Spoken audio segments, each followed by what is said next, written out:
it certainly looks like there's a lot of wires kicking around. There is a lot of wires, but it's all fairly straightforward. It's a lot of it is legacy stuff, which I mentioned was stripping out, such as this TV box here for Japanese TVs, etc.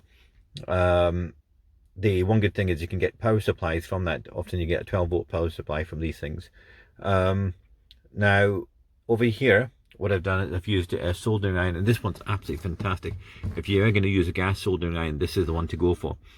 It is amazing. So much more easier than using electric ones.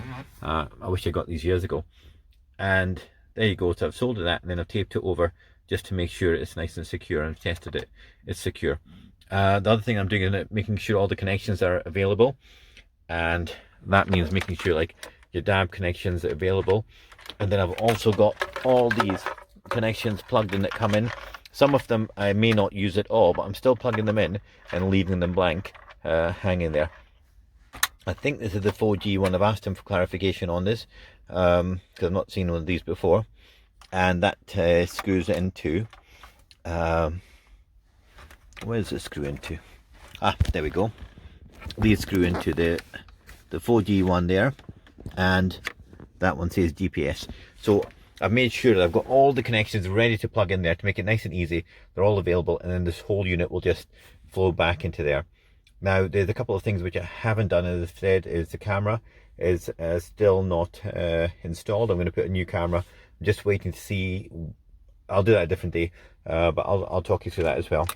But I've got the camera lead here ready to go through. I'm going to plug that in as well, even though it's not connected up, and all the cabling, as I mentioned, is up here, ready to drop down and wire through when required. So hopefully I'll be able to get this thing up and running. I know that the speaker on this door is good. Speaker on the other door, and the driver's door, needs a little bit of attention, but the quality of the sound is actually very good. So I'm thinking, you know what, I'm going to take the doors off and the door trims are off, and I will go through that as well and try and get a better sound. Remember, I'm not a hi-fi specialist or anything like that. I'm just doing this in my own car, just for fun, you know, really. Hopefully you guys will enjoy it too. So I'm installing the head unit now, and what I'm doing is I'm connecting all the longer leads up straight away. So you can see I've connected up the GPS, I've connected up the 4G, and I'm just tightening these little nuts just by hand. I've connected up the over here from this small wire to the camera wire, which is not connected. I've also connected up the microphone to the speaker, sorry, the microphone cable, and I'm going to push that one a little bit better, and you can see it's not connected fully. Okay, and what else have I connected up just before we start